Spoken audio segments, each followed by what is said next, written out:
What?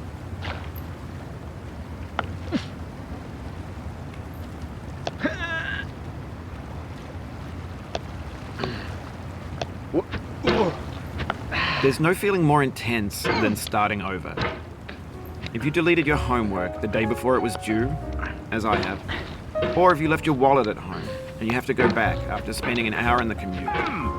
If you won some money at the casino and then put all your winnings on red but it came up black. If you got your best shirt dry cleaned before a wedding and then immediately dropped food on it. If you won an argument with a friend and then later discovered that they just returned to their original view. Starting over is harder than starting up. If you're not ready for that, like if you've already had a bad day,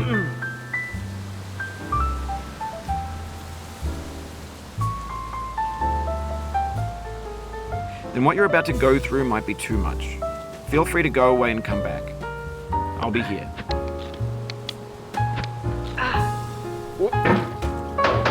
Alright, thanks for coming with me on this trip. I'll understand if you have to take a break at any point. Just find a safe place to stop and quit the game. And don't worry, I'll save your progress, always, even your mistakes. This game is a homage to a free game that came out in 2002, titled Sexy Hiking. The author of that game was Jazzuo, a mysterious Czech designer who was known at the time as the father of B games. And B games are rough assemblages of found objects. Designers slap them together very quickly and freely, and they're often too rough and unfriendly to gain much of a following. They're built more for the joy of building them than as polished products. In a certain way, Sexy Hiking is the perfect embodiment of a B game. It's built almost entirely out of found and recycled parts, and it's one of the most unusual and unfriendly games of its time. In it, your task is simply to drag yourself up a mountain with a hammer. And that act of climbing, in the digital world or in real life, has certain essential properties that give the game its flavor. No amount of forward progress is guaranteed. Some cliffs are too sheer or too slippery. And the player is constantly, unremittingly in danger of falling and losing everything. Anyway, when you start Sexy Hiking, you're standing next to this dead tree that blocks the way to the entire rest of the game. It might take you an hour to get over that tree, and a lot of people never got past it. You prod and you poke at it, exploring the limits of your reach and your strength, trying to find a way up and over. And there's a sense of truth in that lack of compromise. Most obstacles in video game worlds are fake. You can be completely confident in your ability to get through them once you have the correct method or the correct equipment or just by spending enough time. In that sense, every pixelated obstacle in Sexy Hiking is real. The obstacles in Sexy Hiking are unyielding, and that makes the game uniquely frustrating. But I'm not sure Jazzuo intended to make a frustrating game. The frustration is just essential to the act of climbing, and it's authentic to the process of building a game about climbing. A funny thing happened to me as I was building this mountain. I'd have an idea for a new obstacle, and I'd build it, test it, and it would usually turn out to be unreasonably hard. But I couldn't bring myself to make it easier. It already felt like my inability to get past the new obstacle was my fault, as a player rather than as a builder. Imaginary mountains build themselves from our efforts to climb them, and it's our repeated attempts to reach the summit that turns those mountains into something real. When you're building a video game world, you're building with ideas, and that can be like working with quickset cement. You mold your ideas into a certain shape that can be played with, and in the process of playing with them, they begin to harden and set until they're immutable, like rock. And at that point, you can't change the world. Not without breaking it into pieces and starting fresh with new ideas. For years now, people have been predicting that games would soon be made out of prefabricated objects, bought in a store and assembled into a world. And for the most part, that hasn't happened, because the objects in the stores are trash. I don't mean they look bad or that they're badly made, although a lot of them are. I mean they're trash in the way that food becomes trash as soon as you put it in the sink. Things are made to be consumed and used in a certain context, and once the moment is gone, they transform into garbage. In the context of technology, those moments pass by in seconds. over time, we've poured more and more refuse into this vast digital landfill that we call the internet. It now vastly outnumbers and outweighs the things that are fresh and untainted and unused. When everything around us is cultural trash, trash becomes the new medium, the lingua franca of the digital age. And you can build culture out of trash, but only trash culture. Be games, be movies, be music, be philosophy. Maybe this is what digital culture is.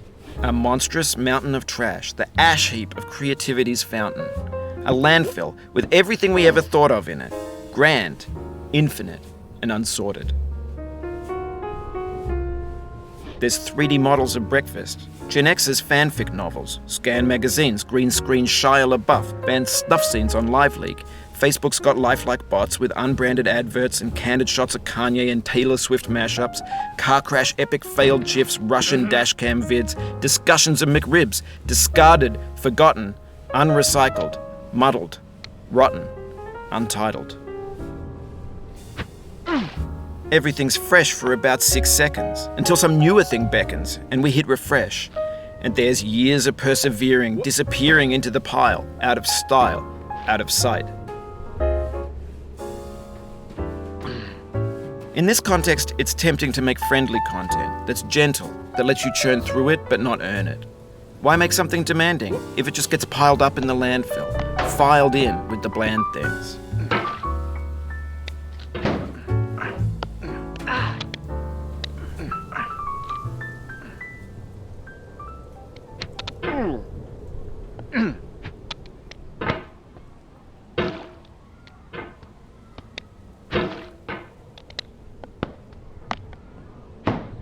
Oh no.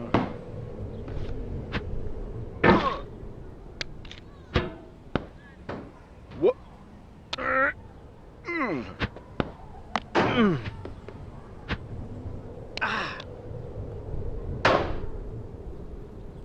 What? What? Oh. What?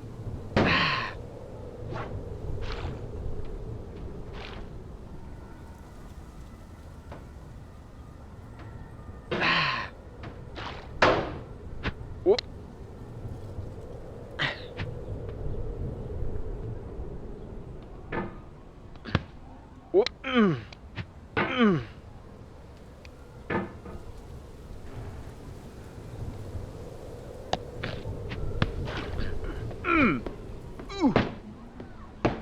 What?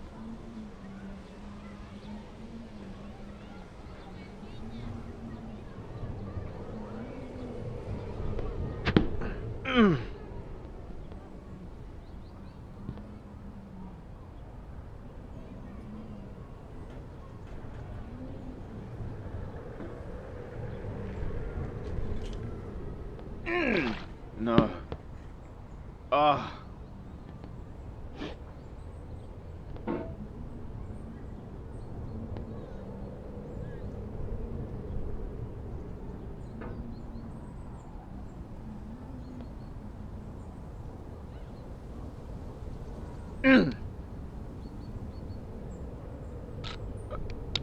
When games were new, they wanted a lot from you. Daunting you, taunting you, resetting and delaying you. Players played stoically. Now everyone's turned off by that. They want to burn through it quickly. A quick fix for the fickle, some tricks for the clicks of the feckless. But that's not you, you're an acrobat. You could swallow a baseball bat.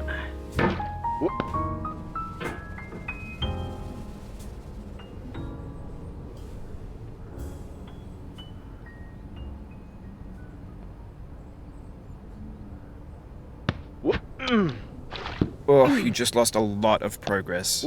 That's a deep frustration, a real punch in the gut.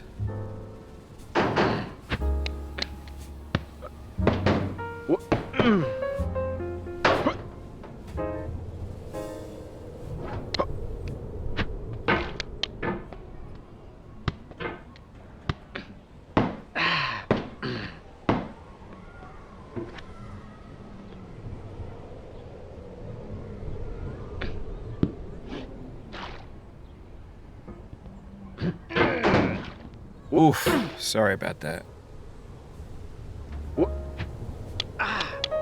Oh.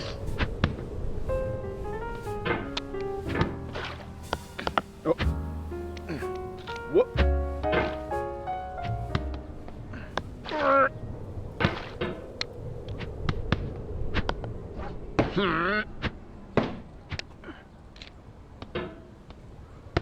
Whoop.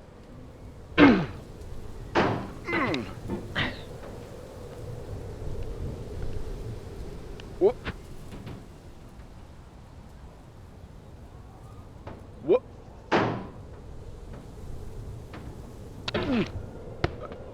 Whoop. Whoop.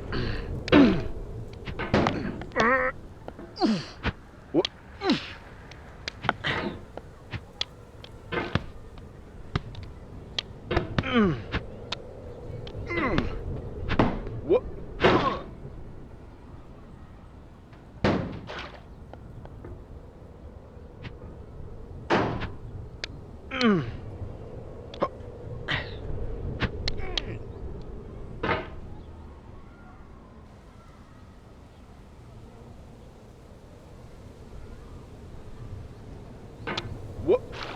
Whoop.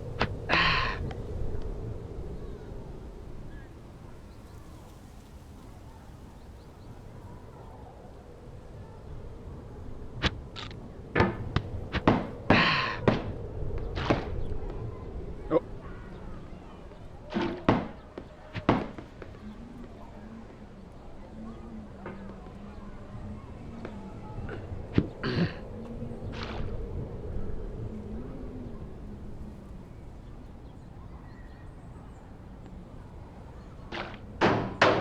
Oh, it happened again. Keep on trying. Don't let it get to you. Whoop. Whoop. This thing that we call failure is not the falling down, but the staying down. Mary Pickford. Whoop. Whoop.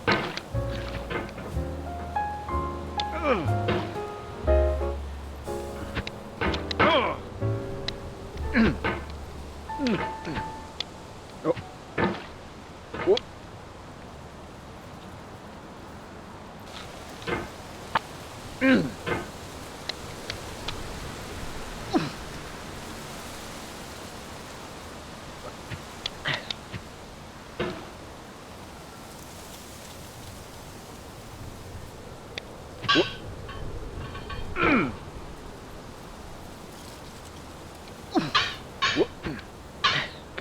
Whoop. Whoop.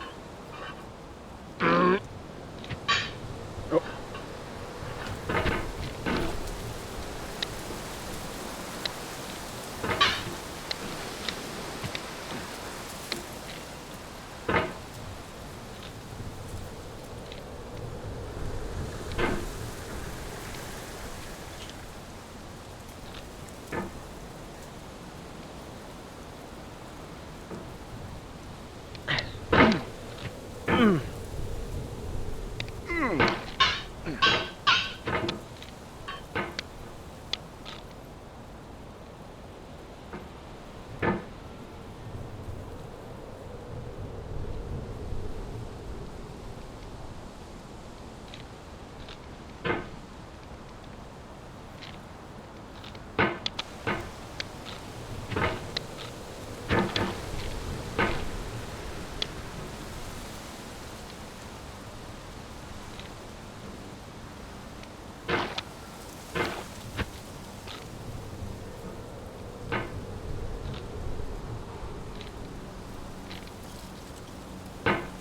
Oh.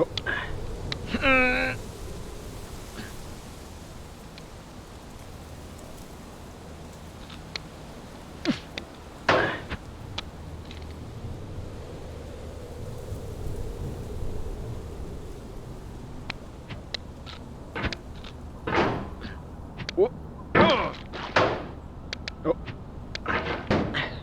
Whoop.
Get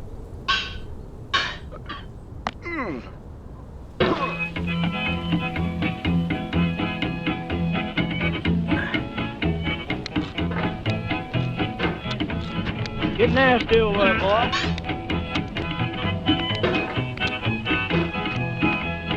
Going down the road feeling bad. I'm going down the road feeling bad.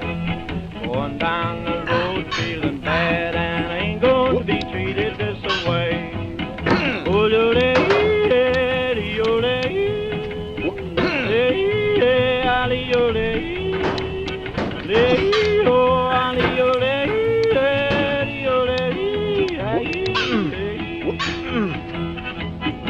Oh, lay them blues up, boy.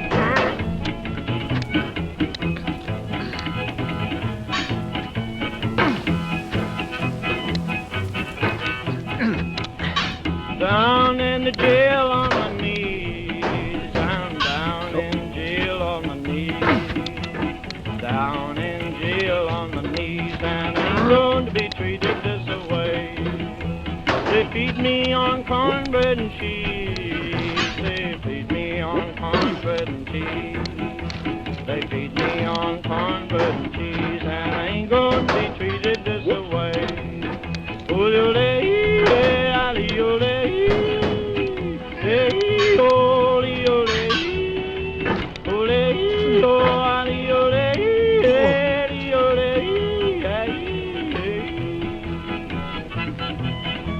Let's go to town, boys. Hey, buddy. Oh, dog.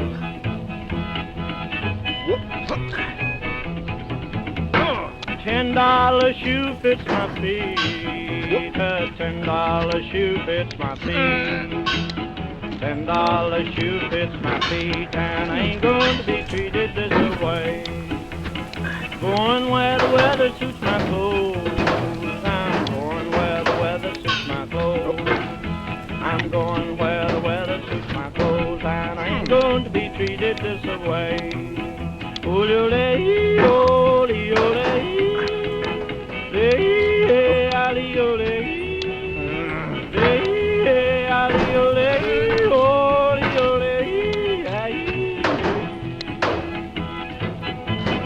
Calm down, boy, calm down.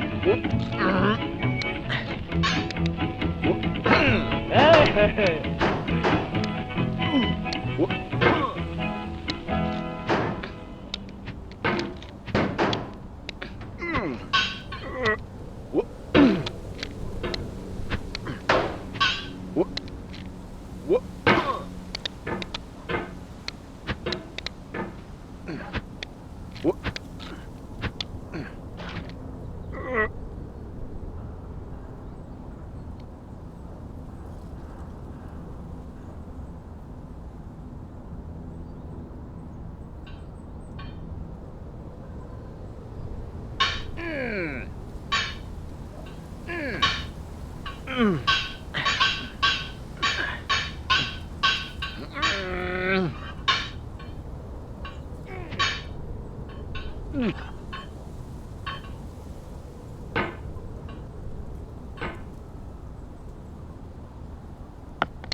Oh no.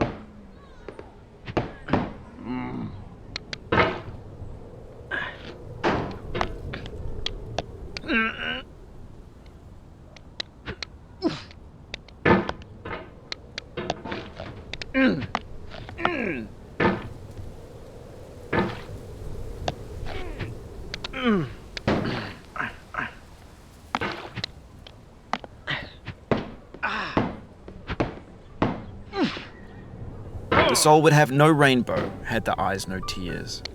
John Vance Cheney.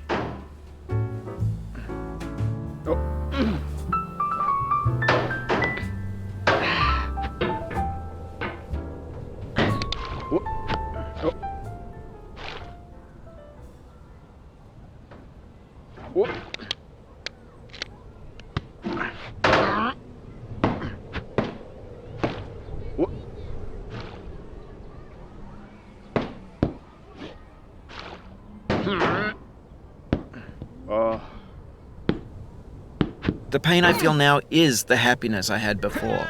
That's the deal. C.S. Lewis.